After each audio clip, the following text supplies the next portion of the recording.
Yo, what's going on, everyone? This is Conversations with Brian and Elijah, episode number 17.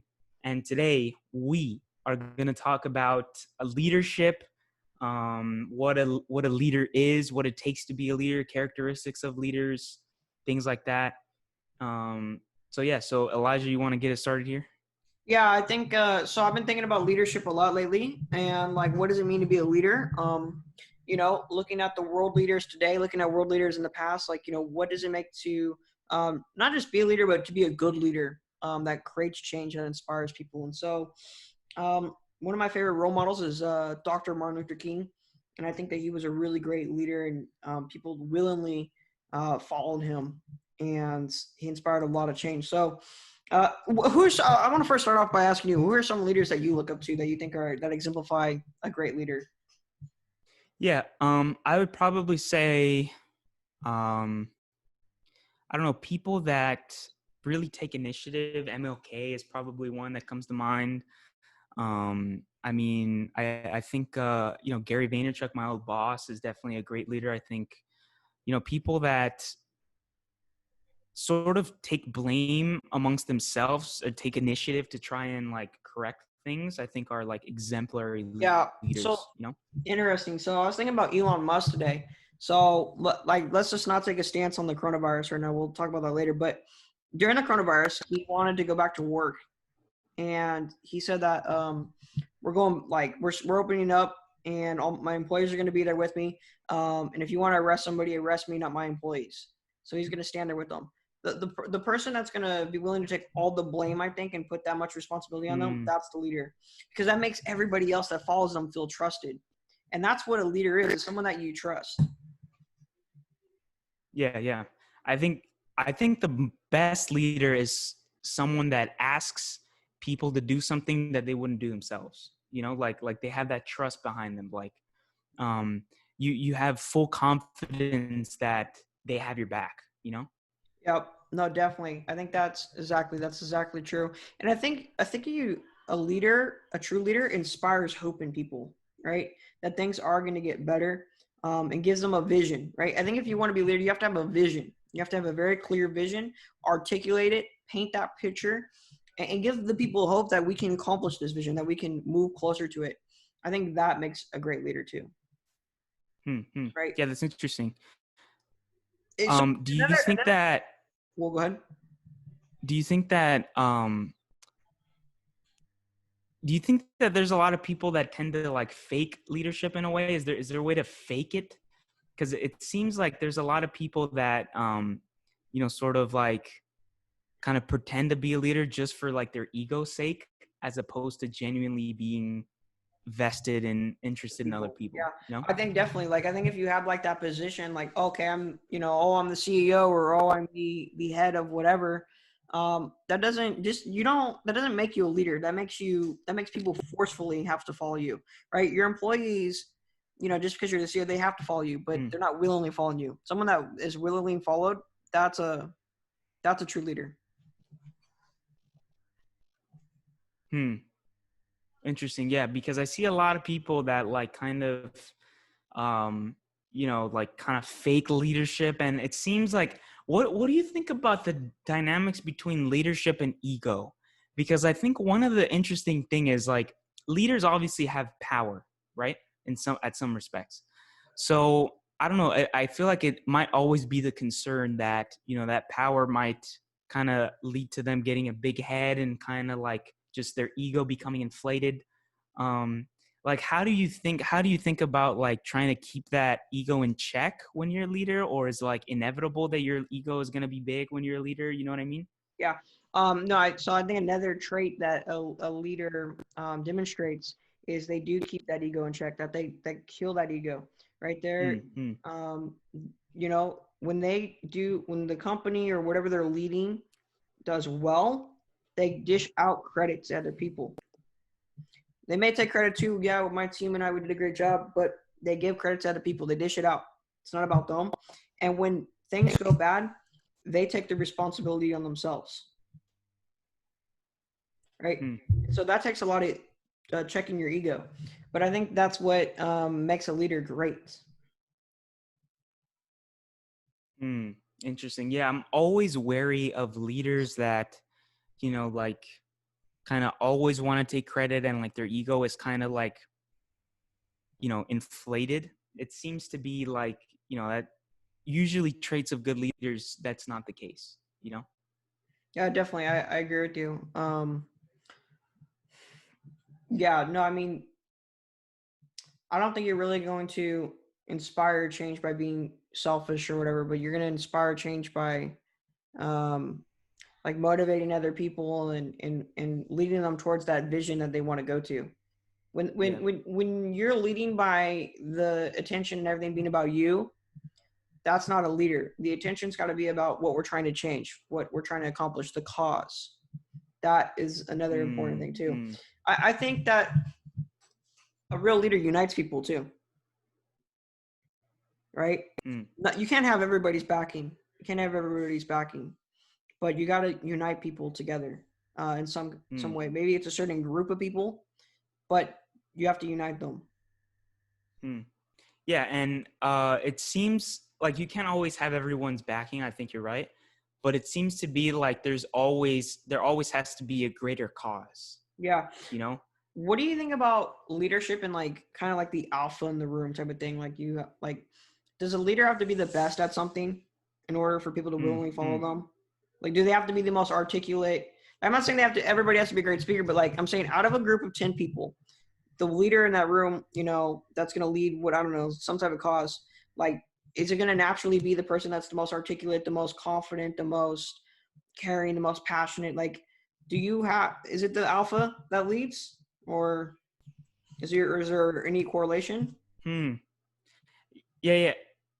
That's interesting. And then I think the first thing that came to my mind was like, could you have like multiple alphas in one room? You know what I mean? Like, is there space for like 2, 3, 4, 5 alphas to lead one thing? You know what I mean?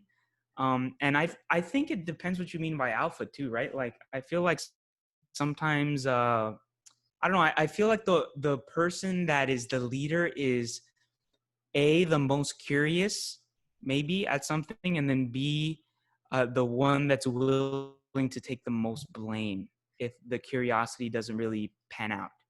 Um, so I would say with a combination, perhaps of those two might be the indication of the leader, which I guess you could call an alpha too. But yeah, no, I don't think you have to be like charismatic or well spoken in order to be a leader. And I think there's multiple examples about that. Hmm, that's interesting. Do you think a leader um ever calls people out, like kind of insult them, like for example, is someone a Mm. leader if they call out people for being lazy, but they do it out of kindness and they want them to get motivated to work harder and whatever? But like, are they a leader? Like, does a leader ever insult people, or do you think there's just different types of leadership? Uh, I think a leader definitely allows constructive criticism or gives other people constructive criticism in a sense. But what I think is interesting is when the leader allows this is a real example of a true leader. A leader allows for other people to constructively criticize him or her. So like they allow kind of like, other people to call them out when they're wrong. You know what I mean? And I think that's the best sort of like, or, or it could be the best environment, or it could be kind of uncomfortable. Ray Dalio to you? Have you heard of him? Yeah, the investor. Yeah, yeah. He at his firm he has this thing called radical transparency, where every single meeting is recorded. Every single meeting, every minute is recorded. Everything is recorded all the time. So, and what that allows for is this like really, really transparent conversation where everybody is kind of like held accountable in a sense, including him. So like if he suggests something maybe that's wrong in like an investment sense, he can get called out on it, and it's radically transparent, right? That could be like kind of uncomfortable, but maybe it's at the sacrifice of truth. especially when the leader is willing to sacrifice, his or her like ego in a sense, Yeah, like wow, that's always, like a leader is not always right. that's and I think a true leader admits that they're not always right Hmm. and they're willing to be wrong. Hmm. I don't. A leader doesn't have all the answers, and I think that's important. Like, you don't need to have all the answers to be a leader. You have to have the courage to try to find the answers and to get closer to the answer. That is what it is. I think courage is an absolute needed, necessary thing needed, or where was I going? Courage is needed to be a leader. Like, you can't not. I don't think you can be like not courageous and be a leader. I don't think that's possible. And that's different than being like Interesting. confident and whatever, but like you have to have the courage to speak up and to stand firm in what you believe in, and you got to be willing to get all the hate and all the disapproval for things that might go wrong. Yeah, no, I think and what I think is interesting is this whole debate of, or like, how do we give people more confidence to stand for what they believe in. And it seems to be like, if we educate them a little bit more and kind of provide them with the resources to take stances, I think that'd be better for society and could like encourage the leadership amongst everyone. And yeah, I think like saying I don't know as a leader is like can be really powerful sometimes, because like I don't know, I feel like people think that leaders always are like these like omniscient like beings that know everything all the time. um but I mean, they're human too. Like they don't know, they just surround a true leader surrounds themselves with people that like help build the collective team. Yep. Robert Kiyosaki says that a business owner hires people that are smarter than him. Yeah, You yeah, hire the experts. yeah. So yeah, no, you gotta surround yourself by people that know more than you. And I think it's important to realize that like everybody's better at some things and whatever. Like you may be better at, I don't know, this, and I may be better at that, and together we can make an awesome team. But like it's good to recognize our strengths and weaknesses. Hmm. Yeah, and especially on that hiring people that are smarter than you kick, that's where your ego can get checked, right? Because if you hire someone that's smarter than you, your ego might perceive that as a threat, right? So I think that's the ultimate test of how egotistical are you. If you hire someone that's smarter than you, that's like, I mean, you're willing, in the pursuit of truth, you have an idea, you're willing to hire someone that might be better than you in order to pursue your cause, whatever that might be. Yeah, no, I'm totally seeing what you're saying with that. But yeah, no, I mean it's being a leader. Yeah, I think the world right now needs um something like real positive that inspires people. You know, Yeah. I think we're hungry for something like that because there's a lot of division right now and whatever. And Hmm. so I don't know. That's been on my mind quite Yeah, a. I think yeah, leadership comes in many different ways. And I think, do you think everyone is capable of becoming a leader in whatever capacity that might be? You're kind of getting into the nature nurture thing. Right. Saying like, are some people not? I mean, dude, I Well, don't see, know. here's the thing, right? It depends, because like I don't think, it depends what you mean by leader. I don't think everyone is going to be a leader of like, like a giant company or like a giant nonprofit or like a giant something big. But you could definitely be a leader of like, your local activist program or like a local community program. You think everybody could Um, do that? I think more people can be. More people can be than now. I totally agree. But do you think Yeah. everybody has it in them to do so? Like they're Hmm. natural, they're born with the genes and everything that. So, so I think everyone is capable of learning to become a leader. I just don't know if everyone wants to. Maybe. They don't have You know that what I mean? desire to push them over the edge to then have the Yeah, yeah, yeah. yeah. You have to have that desire because then that desire strikes up the courage in you in order to do the job or the role of the leader. Right, right, yeah. That's a beautiful line. Yes. Let me pat myself on the Huh. back for that. I like that a lot. But no, I think that's really true. So, and most of the time, people that are leaders are passionate about what it is that they're leading. Yeah, yeah. And that Exactly. passion outweighs all the fear and doubt that they have or the possible pushback they may get for what they're leading. Yeah, it's you have like this like different level of passion for one particular thing that might be rare or unmatched. And I think that's what propels you to want to become a leader in that particular field, you know? That's interesting. Have you read? I'm pretty sure you have, but have you read? Because I'm thinking of getting it. Have you? And this is a little bit off topic, but not. It's Ray Dalio's Principles or whatever. Yeah, I have it, but I haven't I've read it I've read like the first chapter or whatever, but I haven't read the whole thing. Is the first chapter? Does it look good? Like, is it? It looks good. Yeah, it looks good. It's supposedly like a classic book that a lot of people like. Yeah. Yeah, I mean, the billionaire wrote a book. Like, that's pretty cool. Yeah, yeah. Like, think about it. You can literally read a book written by a billionaire. That's pretty cool. But yeah, like a lot of the comments on Amazon were like negative on it, and they're saying, "Oh, it's just Hmm. a But dude, don't trust I'm not gonna trust the reviews. Like, I don't trust reviews. Like, I'm not that type of guy that trusts reviews. I like to try things for myself and then get it. But I feel like that book would have a lot of good Hmm. leadership advice and stuff in it. Hmm. Yeah, yeah. No, 100%. I think it's for sure a classic, and yeah, I mean, you could try and train to become a leader. It just depends on your passion and drive to how much scale you want to bring it up to, you know?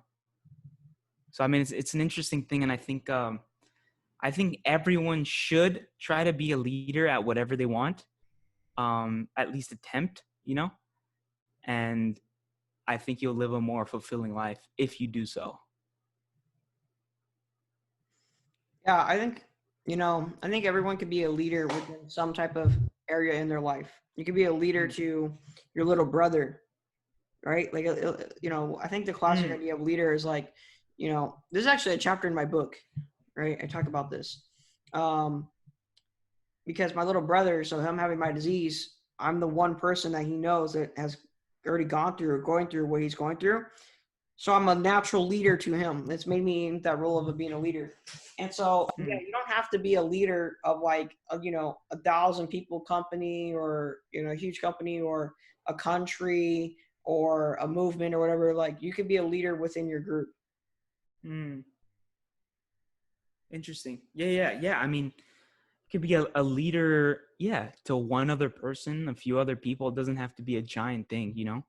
Mm-hmm. And I think a lot of times people think of leaders, they think of that, but it could for sure, I mean, be two or three people, one person, you know? And that could be sometimes as fulfilling as the 1,000 people, you know? Because it's like you're really making an impact on that one person. Yeah, no, I agree with you. I agree. Yeah. So yeah, this is sort of a short. How long have we been filming? Like 20 minutes? Something like that. But you know what? I want to ask you too is Do it. there's a guy who runs a podcast where he does only like 6-minute podcasts, and it's like that's it. Hmm. And so I was wondering if you and if possibly anyone's listening, DM me, message me, whatever. Would you like shorter podcasts, like 6-minute podcasts about a quick message for the day? Maybe like we have different variations of the podcast. Like we have a small, medium, large. The large would be like our Hmm. typical normal like hour, 2 hour ones. The medium would be like 30 minutes, and then like small would be like under 15 minutes, maybe 5-10 minute podcasts. I think that'd be kind of Hmm. interesting idea to play around with. Hmm. That's interesting. Yeah. Yeah. Yeah. I think that would be interesting to like experiment with, and I'm curious if people would be interested in that. So 100% DM Elijah. Tell us what length of the podcast you want to see, and kind of maybe more centered around like topics that you want to see, maybe people you want to see on the podcast. I think that'd be dope. Yeah, definitely. Cool. Any last thoughts? Nope. Nothing? Nope. This is Conversations with Brian and Elijah, episode number 17.